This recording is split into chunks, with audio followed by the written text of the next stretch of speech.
I think there's certain qualities there that I think that the West could learn from. Well, and let me tell you, we get a lot of criticism about the the sort of the royal style of leadership, and it's they call it autocratic. I don't see it this way. I think what our leaders here in this part of the world are doing is that they are investing back. They're building. They're creating. And look, to be honest with you, the GCC, Saudi Arabia, UAE are the safest countries in the world, man. Yep. You know, you can leave your car unlocked, you can leave your house unlocked. There's almost zero crime rate, even though we've got 130, 160 nationalities living in the UAE. Yeah. So please don't tell me it's only about different nationalities. Yeah. So it is about that environment that created that stability, and like in Saudi Arabia and here and the UAE and especially now those, Qatar, they're giving you a platform, that this is what we're building. Come on board, whether you're a tiny organization, you're given a chance, just like we did. We are competing. So maximum opportunity, clear rules for everybody. So clear punishments for rules that are not followed, right? Yeah, stick to the rules. Don't mess around. These are our rules. You need to respect my house. And you know what? Yeah. I freaking love it. Mashallah. Because it's your house. It's your rules. I'm not going to sit there. Well, back home, we don't do this shit, So for me, it's like, hey, listen, it's your house. And I'm grateful because you've been an amazing host. Thank you for making me part of your success story. And thank you for giving me this platform for me to be able to do things that otherwise in other places I cannot do. Yeah. So that structure is needed. It is definitely needed because it is giving back. It is serving the people. Yes. That's what I was looking for.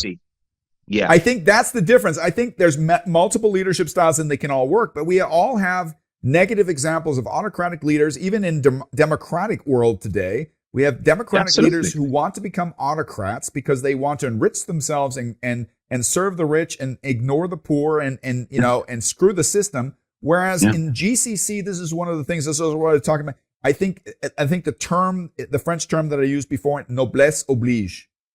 I think that's deeply, deeply, deeply, deeply ingrained in the culture of leadership in GCC countries that they say, listen, it's okay for us to be wealthy. It's okay for us to live affluent. We don't brag about it. Okay. If we show it, it's about showing the wealth of the country and not our wealth. It's not all about me. And ultimately we serve the people. We're approachable. You see us, we interact, we serve the people. And I think that's a lesson learned that is when you talked about that CEO beforehand, can I be approachable, but can I still be the boss? I think a lot of people don't understand it. You can be both.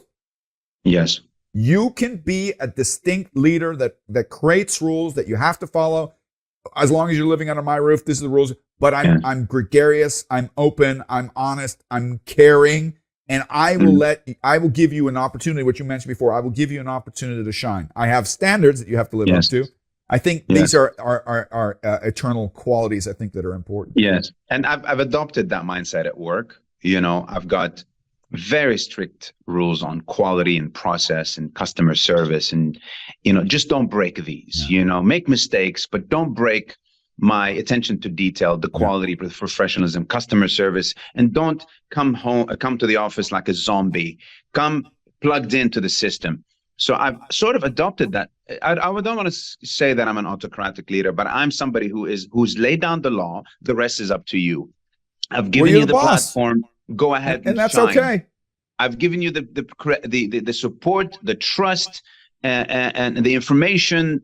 Whatever it is, just get it done. Yeah. And listen, and I'm sorry, I'm an absentee leader. I'm never in the office. Yeah. Maybe once a week, and I'm constantly on the road. Yeah. The reason why my team is a well-oiled machine right now. Okay, we have challenges, of course. We run into certain issues. Is because I was able to say, hey, listen. And I sound like a broken record, by the way. I always tell leaders, if you don't sound like a broken record, you're not doing something wrong. Enough. Yeah. And I always talk about, this is where we want to be. This is who we are. These are and I repeat it over and over again. And I say, the rest is up to you. Yeah. And that's it. Yeah. And they become self-leaders, and they come to me when they need me.